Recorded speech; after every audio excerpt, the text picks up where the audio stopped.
नमस्कार दोस्तों, आप सब कैसे हैं? आशा करता हूँ कि आप सब अच्छे होंगे। चलिए आज हम लोग 10वीं बोर्ड परीक्षा के लिए 2024 के लिए इकोनॉमिक्स के कुछ महत्वपूर्ण प्रश्नों को देखते हैं, जो कि हमारे एग्ज़ाम में काफ़ी इम्पोर्टेंट है। तो सबसे पहले हमारा प्रश्न है, अर्थव्यवस्था के कितने प्रमुख क्षेत्र हैं? तो अर्थव्यवस्था के 3 प्रमुख क्षेत्र हैं। अर्थव्यवस्था के 3 प्रमुख क्षेत्र हैं। पहला है हमारा चलिए क्यों नहीं लिखा रहा है? पहला है हमारा प्राथमिक क्षेत्र, दूसरा द्वितीयक क्षेत्र और तीसरा तृतीयक क्षेत्र। चलिए अगला प्रश्न को हम देखते हैं। 2 नंबर प्रश्न, निम्न में से किस देश में मिश्रित अर्थव्यवस्था है?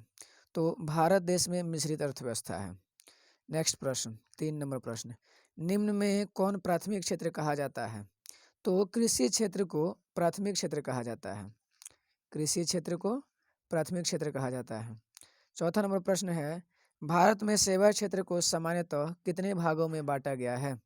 तो भारत में सेवा क्षेत्र को 2 भागों में बांटा गया है। भारत में सेवा क्षेत्र को 2 भागों में बांटा गया है। नेक्स्ट 5 नंबर हमारा प्रश्न है, भारत की राष्ट्रीय आय में किस क्षेत्र की सर्वाधिक योगदान है? ऑप्शन नंबर ए है प्राथमिक क्षेत्र, बी द्वितीय क्षेत्र, सी तृतीय क्षेत्र और डी विदेश क्षेत्र। तो भारत के अर्थव्यवस्था में और राष्ट्रीय आय में सर्वाधिक योगदान तृतीयक क्षेत्र का है, जिसको सेवा क्षेत्र के नाम से भी जानते हैं। छठा नंबर प्रश्न है, अर्थव्यवस्था आजीविका अर्जन की एक प्रणाली है, यह कथन किसका है? अर्थव्यवस्था, तो ऑप्शन नंबर ए है Adam Smith, Brown Keynes, Marshall, Arthur Lewis. तो 6 नंबर का हमारा आंसर हो जाएगा ब्राउन केन्स। 6 नंबर का आंसर ब्राउन केन्स। 7 नंबर प्रश्न है, आर्थिक क्रियाओं का उद्देश्य होता है। तो आर्थिक क्रियाओं का उद्देश्य क्या होता है? जीविकोपार्जन, मनोरंजन, ए बी दोनों या इनमें से कोई नहीं। तो हमारा आर्थिक क्रियाओं का जो मेन उद्देश्य होता है वह होता है जीविकोपार्जन, जीवन को चलाना। 7 नंबर प्रश्न है, श्वेत क्रांति का संबंध अर्थव्यवस्था के किस क्षेत्र से है? प्राथमिक क्षेत्र, द्वितीयक क्षेत्र या तृतीयक क्षेत्र? श्वेत क्रांति का संबंध विशेष करके दूध के उत्पादन से होता है और दूध उत्पादन जो होता है वह प्राथमिक क्षेत्र के अंतर्गत आता है। तो 8 का आंसर नंबर हमारा क्या हो जाएगा? ए हो जाएगा। 9 नंबर हमारा प्रश्न है, भारत का कौन सा आर्थिक क्षेत्र सबसे बड़ा है? प्राथमिक, द्वितीयक या तृतीयक? तो भारत का तृतीयक क्षेत्र सबसे बड़ा है। भारत का तृतीयक क्षेत्र सबसे बड़ा है, जिसको सेवा क्षेत्र के नाम से भी जाना जाता है। आगे 10 नंबर प्रश्न है, किस क्षेत्र को द्वितीयक क्षेत्र कहा जाता है? तो औद्योगिक क्षेत्र को या उद्योग क्षेत्र को द्वितीयक क्षेत्र के नाम से भी जाना जाता है। 11 नंबर प्रश्न है, शिक्षक द्वारा अपने पुत्र को पढ़ाना कौन सी क्रिया है? आर्थिक क्रिया है कि अनार्थिक क्रिया है कि दोनों है या इनमें से कोई नहीं? तो 11 नंबर का हमारा आंसर हो जाएगा अनार्थिक क्रिया है, क्योंकि शिक्षक अपने पुत्र को पढ़ाएगा तो उससे किसी भी प्रकार का उसको आर्थिक लाभ नहीं होगा। नेक्स्ट आगे चलते हैं 12 नंबर प्रश्न, इनमें किसका अर्थव्यवस्था में योगदान नहीं है? कृषि का भी है, उद्योग का भी है, बैंकिंग का भी है, लेकिन काला बाजारी का नहीं है। चलिए आगे हमारा है 13 नंबर प्रश्न, भारत की आर्थिक व्यवस्था है समाजवादी है, पूंजीवादी है या मिश्रित है? मिश्रित है। तो भारत की अर्थव्यवस्था कैसी है? आप लोगों को मैंने पढ़ाया है कि भारत की अर्थव्यवस्था मिश्रित अर्थव्यवस्था है। ठीक है, पूंजीवादी और समाजवादी दोनों के ये मिश्रण है। आगे चलते हैं 14 नंबर प्रश्न, वर्तमान समय में आर्थिक विकास में किस क्षेत्र का योगदान सर्वाधिक है? कृषि क्षेत्र का, औद्योगिक क्षेत्र का या सेवा क्षेत्र का या ए बी दोनों का? तो सबसे ज़्यादा योगदान होता है सेवा क्षेत्र का। किसका योगदान होता है? सेवा क्षेत्र, जिसको हम लोग तृतीय क्षेत्र के नाम से भी जानते हैं। नेक्स्ट आगे प्रश्न है हमारा 15 नंबर, आर्थिक विकास का तीसरा क्षेत्र क्या है? कृषि क्षेत्र है, विज्ञान क्षेत्र है, शिक्षा क्षेत्र है या सेवा क्षेत्र है? तो हमारा 15 का आंसर हो जाएगा डी। क्या हो जाएंगे? डी हो जाएंगे। चलिए अगला प्रश्न है हमारा 16 नंबर, इन आर्थिक क्रियाओं में कौन प्राथमिक क्षेत्र से संबंधित नहीं है? तो प्राथमिक क्षेत्र में आपका आता है पूरा पालन क्या आता है, पूरा पालन आता है, मतलब जितना कुछ भी हम लोग पालन करते हैं कृषि वगैरह वाला वो सब आता है। तो मत्स्य पालन हो जाएगा हमारा आंसर। नहीं होगा, मत्स्य पालन नहीं होगा क्योंकि ये प्राथमिक से संबंधित है। और बैंकिंग नहीं है, बैंकिंग नहीं है। तो हमारा आंसर क्या हो जाएगा, 16 नंबर का आंसर हो जाएगा हमारा बी। चलिए 17 में आते हैं। एक समाजवादी अर्थव्यवस्था में सर्वाधिक बल किस पर दिया जाता है, आर्थिक स्वतंत्रता पर, या उत्पादन कुशलता अर्जन पर, या अधिकतम लाभ पर, या लोक कल्याण पर। लोक कल्याण पर। तो 17 नंबर का हमारा आंसर हो जाएगा डी नंबर, लोक कल्याण। चलिए आगे चलते हैं हम। 18 नंबर प्रश्न, अर्थव्यवस्था के किस क्षेत्र से हरित क्रांति संबंधित है। अर्थव्यवस्था के किस क्षेत्र से हरित क्रांति संबंधित, हरित क्रांति मतलब इसमें विशेष करके आपको गेहूं का उत्पादन आता है। जब हमारे भारत में गेहूं की उपज कम होती थी और अमेरिका ने गेहूं के आयात पर रोक लगा दिया, तब जाके हमारे यहाँ हरित क्रांति लाई गई, जिसका मेन जो उद्देश्य है वह क्या था, प्राथमिक क्षेत्र को बढ़ावा देना। आगे नेक्स्ट हम चलते हैं 19 नंबर प्रश्न, योजना आयोग को भंग कौन कर सकता है, नीति आयोग, वित्त आयोग, राज्य वित्त आयोग, या इनमें से कोई नहीं। तो हमारा 19 नंबर का आंसर हो जाएगा ए, नीति आयोग। चलिएगा आगे है 20 नंबर प्रश्न, भारत में योजना आयोग का गठन कब किया गया था। तो भारत में योजना आयोग का गठन 15 मार्च 1950 ईस्वी को कराया गया था। इंपॉर्टेंट क्वेश्चन एग्जाम की दृष्टि से याद रखिएगा। आगे नेक्स्ट है 21 नंबर प्रश्न है, नीति आयोग का अध्यक्ष कौन होता है। नीति आयोग का अध्यक्ष कौन होता है, तो नीति आयोग का अध्यक्ष प्रधानमंत्री होते हैं। आगे, भारत में नीति आयोग की स्थापना कब हुई थी। तो भारत में नीति आयोग की स्थापना हुई थी 1 जनवरी 1950 ईस्वी को। 1 जनवरी सॉरी 1900 नहीं, 2015 ईस्वी को, 2015 ईस्वी को। चलिए 23 नंबर प्रश्न है, भारत में विकास की नीति कौन सी संस्था बनाती है। 23 नंबर प्रश्न है, भारत में विकास की नीति कौन सी संस्था बनाती है। तो भारत में विकास की नीति नीति आयोग बनाती है। भारत की आर्थिक व्यवस्था है, भारत की आर्थिक व्यवस्था कैसी है। तो भारत की आर्थिक व्यवस्था इनमें से सभी अर्थात सकल राष्ट्रीय उत्पाद भी है, प्रति व्यक्ति आय भी है, और आर्थिक कल्याण का आधार भी है। इसलिए आंसर हो जाएगा इनमें से सभी। 25 नंबर है, भारत में आर्थिक विकास का मुख्य श्रेय किसको दिया जाता है, पूंजी को, सेवा को, नियोजन को, या फिर व्यापार को। तो भारत में आर्थिक विकास का जो मुख्य श्रेय दिया जाता है वो दिया जाता है नियोजन को। किसको दिया जाता है, नियोजन को। 26 नंबर प्रश्न है, आर्थिक विकास की माप करने के लिए एक उचित सूचकांक है, राष्ट्रीय आय की, प्रति व्यक्ति आय की, उपभोक्ता व्यय, या फिर जीवन प्रत्याशा। तो भारत में आर्थिक विकास की माप के लिए सबसे ज़्यादा अच्छा उचित सूचकांक जो होता है वह होता है प्रति व्यक्ति आय। अगर लोगों का प्रति व्यक्ति आय अच्छा तरीके से पता चल जाए तो राष्ट्रीय विकास का माप करना बहुत ही आसान होता है। 27 नंबर प्रश्न है, राष्ट्रीय विकास परिषद का अध्यक्ष कौन होता है। तो राष्ट्रीय विकास परिषद का अध्यक्ष कौन होते हैं, प्रधानमंत्री होते हैं। नेक्स्ट आगे यहाँ पे कहा जा रहा है कि किस आधुनिक यंत्र के आगमन के बाद सूचना, शिक्षा एवं ज्ञान सर्व सुलभ हो गया। तो 28 नंबर का आंसर हमारा हो जाएगा कंप्यूटर। चलिएगा थोड़ा सा इसको और कंजेस्टेड करते हैं। नेक्स्ट आगे कह रहा है कि जनसंख्या वृद्धि से आर्थिक विकास की गति कैसी होती है, तीव्र हो जाती है कि मंद हो जाती है कि सामान्य रहती है कि कुछ भी नहीं होती है। जब जनसंख्या बढ़ेगी तो आर्थिक विकास का स्थिति कैसा होगा, तो निश्चित रूप से आपका मंद हो जाएगा, क्योंकि जब लोग ज़्यादा रहेंगे तो विकास की प्रक्रिया थोड़ा सा कम हो जाएगी। आगे आगे है हमारा 30 नंबर प्रश्न कि समावेशी विकास में जीवन स्तर ऊंचा होता है, कुछ लोगों का, कि समाज के कुछ वर्गों का, या समाज के सभी वर्गों का, या इनमें से कोई नहीं। तो समावेशी विकास में जीवन स्तर सभी लोगों का मतलब कि समाज के सभी वर्गों का ऊपर होता है, ऊंचा स्तर होता है। आगे 30 का आंसर नंबर सी हो जाएगा। 31 कह रहा है कि 12वीं पंचवर्षीय योजना की अवधि क्या है, मतलब कि 12वीं पंचवर्षीय योजना कब से कब तक की गई थी, कब से कब तक हुई थी, तो 2012 से लेकर 2017 तक की गई थी।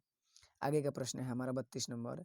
सामान्यतः किसी देश के विकास का स्तर किस आधार पर निर्धारित किया जाता है? मतलब कि कब हम यह बता देते हैं कि वह देश क्या है, विकसित है या विकासशील है।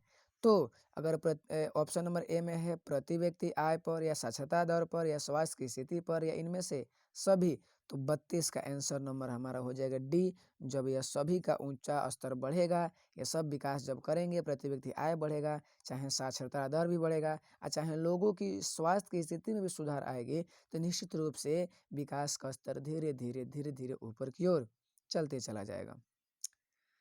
और चलिए हमारा 33 नंबर प्रश्न है, प्रथम पंचवर्षीय योजना कब शुरू की गई थी? पंचवर्षीय योजना नाम इसका इसलिए दिया गया है क्योंकि यह योजना हर 5 वर्ष बाद होती है। तो प्रथम पंचवर्षीय योजना की शुरुआत 1951 ईस्वी से की गई थी। चलिएगा, इंपॉर्टेंट क्वेश्चन है, आपके एग्जाम में पूछे जा सकते हैं, ध्यान दीजिएगा।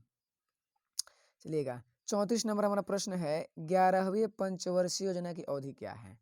मतलब 11वीं पंचवर्षीय योजना कब से कब तक हुई थी? तो 34 नंबर का हमारा आंसर हो जाएगा, 34 का आंसर हो जाएगा हमारा डी नंबर, 2007 से लेके 2012 तक। चलिए, 35 नंबर हमारा क्वेश्चन है, राष्ट्रीय विकास परिषद का गठन कब हुआ था? बीबीआई क्वेश्चन एग्जाम की दृष्टि से, इसलिए इसको याद रखिएगा।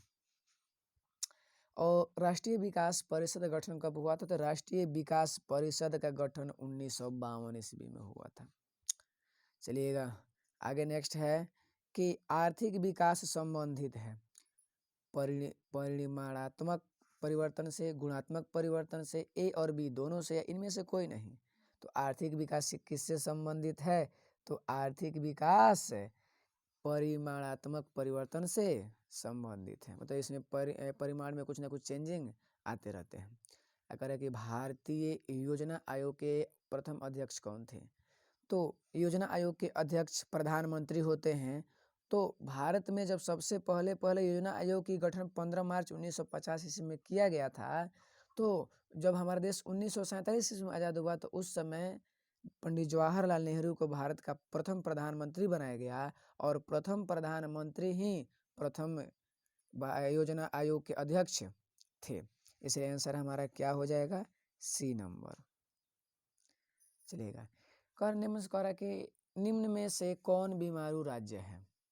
बिहार, मध्य प्रदेश, उड़ीसा या इनमें से सभी। तो 29 का आंसर नंबर हमारा हो जाएगा डी, बिहार भी है, क्योंकि बी से शुरू में आपका बीमारू राज्य में बी आता है, IMARU। तो बी से बिहार, उसके बाद से एम से मध्य प्रदेश आता है, उसके बाद से उड़ीसा, उड़ीसा भी है, बीमारू राज्य में सम्मिलित है। आगे 39 नंबर हमारा प्रश्न है, अच्छा 39 38 का टिक नहीं लगा है, लगा दे रहे हैं। चलिए, 39 नंबर, बिहार में मानव विकास को कौन सा रूप दिया गया है? मतलब बिहार में मानव विकास कब होता है? जब जन आंदोलन होता है तब, या व्यक्तिगत आंदोलन होता है तब, या फिर सामाजिक आंदोलन होता है तब, या फिर पारिवारिक आंदोलन होता है तब। तो 39 का आंसर नंबर हमारा ए हो जाएगा। जब बिहार में जन आंदोलन होता है तो विकास का कुछ ना कुछ नया रूप देखने को लिए मिलता है। आगे नेक्स्ट है 40 नंबर प्रश्न, इनमें कौन आधारभूत संरचना नहीं है? मतलब कि आधारभूत संरचना का अर्थ यह होता है कि वैसे क्रियाकलाप जिस पर देश की अर्थव्यवस्था टिकी गई होती है, जैसे मतलब देश को आय प्राप्त होता हो, जैसे सड़क से देश को आय प्राप्त होता है, बैंक से प्राप्त होता है, एटसेट्रा से प्राप्त होता है। तो कह रहा है कि निम्नलिखित में से किस पे आधारभूत, कौन से आधारभूत संरचना नहीं है? तो यहाँ पे देखते हैं, उद्योग है, पानी नहीं है। तो पानी से हमारे देश को आय प्राप्त नहीं होते हैं। 40 का आंसर नंबर ए, हो सॉरी, ए नहीं होंगे, ये गलत, इसको मिटा दिया जाए।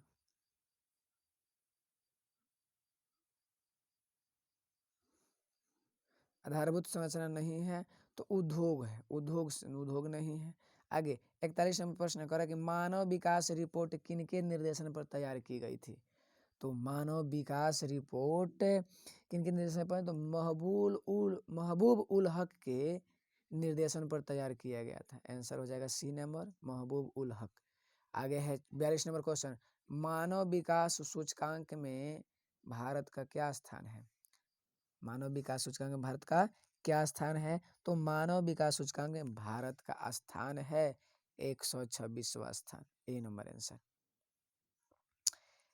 43 नंबर हमारा क्वेश्चन कह रहा है क्या, एक सेकेंड, हाँ, कह रहा है कि पहला मानव विकास सूचकांक किस अर्थशास्त्री ने तैयार किया था। पहला मानव विकास सूचकांक किस अर्थशास्त्री ने तैयार किया था, बनाया था, रिपोर्ट निकाल के तैयार, उन्होंने मतलब कि दुनिया को बताया था, भारत को बताया था। तो हमारा महबूब उल हक ने सबसे पहले मानव विकास सूचकांक तैयार किया था। आगे 44 नंबर है, मानव विकास के मामले में सर्वोच्च राज्य है। मतलब मानव विकास सबसे तीव्र गति से हो रहा है ऐसा कौन सा राज्य है। तो गुजरात है कि पंजाब है कि केरल है कि कर्नाटक है। तो केरल, केरल भारत का सबसे शिक्षित राज्य है, साक्षरता दर सबसे अधिक है, और वहाँ पे लोगों का प्रति व्यक्ति आय भी सबसे ज़्यादा है भारत में। 45 नंबर प्रश्न है, भारत में पहला मानव विकास रिपोर्ट कब जारी किया गया था। भारत में पहला मानव विकास रिपोर्ट कब जारी किया गया था। भारत में 2003 में नहीं हुआ था, 2004 में, 2005 में नहीं हुआ था, 2002 ईस्वी। आंसर हमारा ए हो जाएगा। चलिए आगे का प्रश्न है 46 नंबर, भारत की प्रति व्यक्ति आय कितनी थी। 2004 के आंकड़ों के अनुसार भारत की लोगों के प्रति व्यक्ति आय कितनी थी। तो आंसर हमारा हो जाएगा 28,000 प्रति वर्ष। एक साल में भारत के लोगों का जो कमाई था, इनकम जो था, वह 28,000 रुपये थी। आगे 47 नंबर प्रश्न है, इनमें से कौन गैर आर्थिक आधारभूत संरचना का घटक है, जो कि जिससे आर्थिक रुपया पैसा प्राप्त नहीं होता है। संचार है कि वित्त है कि शिक्षा है कि यातायात है। तो 47 नंबर का आंसर हो जाएगा सी, शिक्षा। शिक्षा से कोई भी आर्थिक मतलब कि ये आधारभूत नहीं है, इससे कोई गवर्नमेंट को रुपया पैसा नहीं मिलते हैं। बाकी संचार से मिलता है, वित्त आयोग से मिलता है, और यातायात से भी मिलता है। 48 नंबर प्रश्न हो जाएगा, निम्न में से कौन आर्थिक आधारभूत संरचना का घटक है। वित्त है कि शिक्षा है कि स्वास्थ्य है कि नागरिक सेवाएं हैं। तो आंसर क्या हो जाएगा हमारा, वित्त होगा, शिक्षा या नागरिक सेवाएं। हमारा 48 का आंसर नंबर डी हो जाएगा। ओहो सॉरी, इसका आंसर डी नहीं होगा, मिस्टेक हो गया। इसका आंसर हमारा हो जाएगा ए नंबर, वित्त। ए नंबर हमारा क्या हो जाएगा, आंसर हो जाएगा। चलिए 49 में कह रहा है, किसने कहा था कि बिहार के विकास के बिना भारत का विकास संभव नहीं है। किसने कहा था। तो 49 का answer number A, doctor APJ Abdul Kalam ने कहा था कि जब तक बिहार का विकास नहीं होगा तब तक भारत का विकास नहीं हो पाएगा। ठीक है, भारत का विकास करना है तो सबसे पहले बिहार का विकास कर दिया जाए, और बिहार का विकास हो गया तो भारत विकास निश्चित रूप से हो जाएगा। आगे कह रहा है कि बिहार में किसकी प्रधानता है। तो बिहार के अधिकतर लोग क्या करते हैं, उद्योगों में काम करते हैं, कि पशुपालन करते हैं, कि कृषि करते हैं, या फिर खनिज खनन करते हैं। तो बिहार के अधिकतर लोग कृषि पर डिपेंड हैं। 80% से भी ज़्यादा जनसंख्या कृषि पर निर्भर है, डिपेंड है। आगे 51 नंबर क्वेश्चन हमारा कह रहा है कि भारत की जनसंख्या 2011 की जनगणना के अनुसार कितनी थी। तो भारत की जनसंख्या 2011 के जनगणना के अनुसार 121.02 करोड़ थी। आगे अभी वर्तमान में कितनी है, अभी वर्तमान में है 142 करोड़, 142 करोड़। आगे नेक्स्ट क्वेश्चन पूछा जा रहा है कि वर्तमान में बिहार की साक्षरता दर कितनी है। वर्तमान में अभी जिस समय हम लोग जी रहे हैं, इस समय बिहार की साक्षरता दर कितनी है। तो 73.39%, 73.39%। आगे 53 नंबर प्रश्न है, कह रहा है कि बिहार राज्य में लोगों की आजीविका का मुख्य आधार क्या है? मतलब बिहार राज्य के लोग सबसे ज़्यादा लोग किस पर डिपेंड हैं, उनका बेस क्या है? उद्योग है कि कृषि है कि लघु एवं कुटीर उद्योग है या फिर इनमें से सभी है? तो हमारा आंसर क्या हो जाएगा? ये पहले दोबारा क्वेश्चन को हम थोड़ा सा घुमा दिया है प्रश्न को, बाकी प्रश्न तो वही है। बिहार के सबसे अधिक लोग कृषि पर निर्भर हैं और लोगों की आजीविका का मुख्य आधार कृषि है।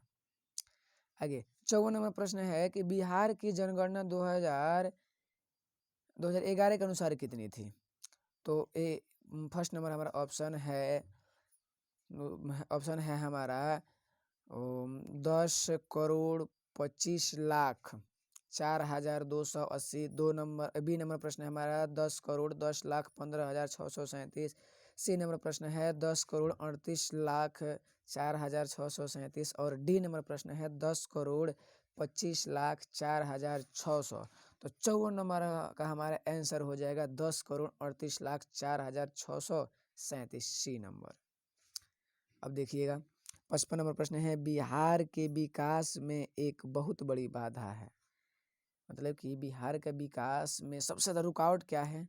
अकाल का पड़ जाना, कि बाढ़ का आ जाना, कि सुखाड़ का आ जाना, या फिर इनमें से कोई नहीं? तो हमारा 55 का आंसर हो जाएगा बी नंबर, बाढ़ का आना। क्योंकि बिहार में लगभग हर साल बहुत भयानक बाढ़ आते हैं और बिहार में कोसी नदी के चलते मतलब सबसे ज़्यादा भयंकर बाढ़ आते हैं। इसलिए बिहार में कोसी नदी को बिहार का शोक नदी कहा जाता है। ये देखिएगा, ये भी बहुत इम्पोर्टेंट क्वेश्चन है। बिहार का शोक नदी कौन सा नदी? शोक नदी कौन सी है? तो कोसी है। कौन सी है? कोसी नदी है बिहार की शोक नदी। आगे बिहार के विकास में एक बहुत बड़ी बाधा है, तो हो गया आंसर हमारा क्या हो जाएगा? बाढ़ है। आंसर क्या है? बाढ़ है। चलिएगा अगर हमारा 56 प्रश्न है विकास दर के मामले में कौन सा राज्य अग्रणी है? विकास दर के मामले में कौन सा राज्य अग्रणी है? मतलब सबसे ज़्यादा विकास उसी राज्य में होता है। केरल में होता है कि पंजाब में होता है कि गुजरात में होता है कि हरियाणा में होता है? तो बिहार के पंजाब राज्य में विकास का दर सबसे ज़्यादा है। 56 का आंसर हमारा क्या हो जाएंगे? तो बी हो जाएंगे।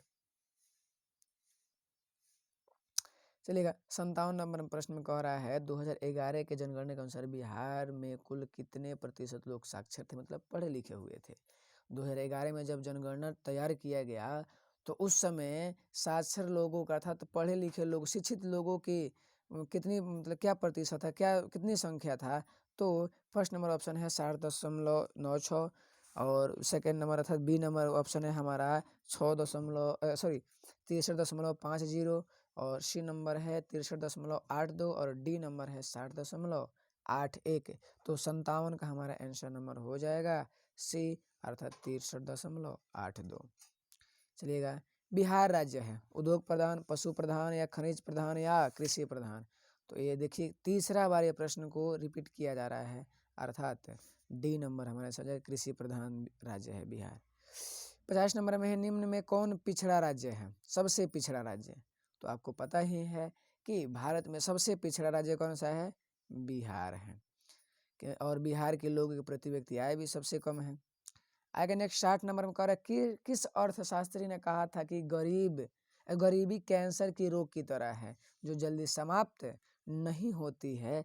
तो ये देखिएगा मार्शल ने कहा था कि कुजनेट ने कहा था या फिर आर्थर लेविस ने कहा था या फिर ब्राउन ने कहा था? तो कुजनेट ने कहा था कि गरीबी एक कैंसर रोग की तरह है, जल्दी समाप्त नहीं होती है।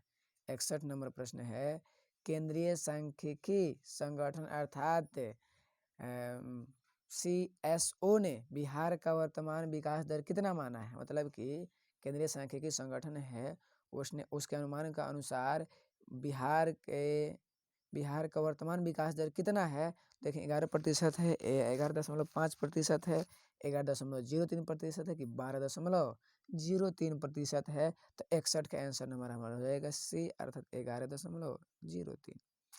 नेक्स्ट 62 नंबर प्रश्न है कृषि जनित उद्योगों के विकास से किस राज्य का विकास किया जा सकता है? मतलब अगर हम लोग कृषि जनित उद्योगों का विकास अच्छा से करेंगे तो कौन सा ऐसा राज्य है जिसका विकास स्तर बहुत तीव्र गति से ऊपर की ओर बढ़ेगा, तो 62 का आंसर नंबर हो जाएगा ए, अर्थात बिहार में अगर कृषि जनित उद्योगों को अच्छा से अच्छा मतलब कि समझा जाएगा और अच्छा से अच्छा तरीके से व्यवस्था दिया जाएगा, उसका विकास किया जाएगा, तो निश्चित रूप से बिहार का भी विकास संभव है। आगे 63 नंबर प्रश्न है, मानव की न्यूनतम आवश्यकता क्या है? तो मानव की न्यूनतम आवश्यकता जो है, एक रोटी पेट भरने के लिए, और जब पेट भर जाएगा तब आदमी कपड़ा तन को ढकने के लिए, शरीर को ढकने के लिए, और अंतिम जब शरीर को ढक लिया जाएगा तब मकान है, मकान में आपका आदमी को रहने के लिए। आगे 64 नंबर प्रश्न है, गरीबी रेखा के नीचे रहने वाले शहरी लोगों की कैलोरी की मात्रा क्या है? शहरी लोगों का, तो शहरी लोगों की जो कैलोरी की मात्रा है ग्रामीण लोगों के मामले में कम है, ग्रामीण लोगों के मामले में कम है। जहाँ की ग्रामीण लोगों का है 2400 कैलोरी, वहीं है आपका शहरी लोगों का जो कैलोरी की मात्रा है वह है 2100 कैलोरी। नेक्स्ट ए नंबर आंसर हो जाएगा हमारा। 65 नंबर प्रश्न का 65 नंबर, ग्रामीण क्षेत्रों में रहने वाले लोगों की मात्रा क्या है? ग्रामीण क्षेत्रों में अभी हमने बताया है कितना है, धड़ाक धड़ाक आंसर बताइए तेजी में। आंसर हमारा क्या हो जाएगा ए, अर्थात 2400 कैलोरी। चलिएगा नेक्स्ट कह रहा है, नरेगा में मजदूरों को एक वर्ष में कितने दिनों काम की गारंटी दी गई है? कितने दिनों का काम दिया था एक वर्ष में? तो कम से कम नरेगा के तहत एक साल में अर्थात 365 से 66 दिनों में लगभग 100 दिनों का काम देने का व्याख्या किया गया है। कम से कम लोगों को 100 दिन का काम देना ही देना है, ये गवर्नमेंट अलाउ कर दी है। नेक्स्ट चलिए, आज का हमारा यह जो टॉपिक था अर्थव्यवस्था में इसके विकास के इतिहास, 10वीं कक्षा के इकोनॉमिक्स के लेसन नंबर 1 का पूरा ऑब्जेक्टिव खत्म है। और देखिएगा आप लोग इसको क्या कीजिए, रिवीजन करते रहिए, लगातार तैयारी करते रहिए, ताकि हमारा लक्ष्य है अब की बार 95 पार, बिल्कुल टॉपर बनना ही है तो बनना है।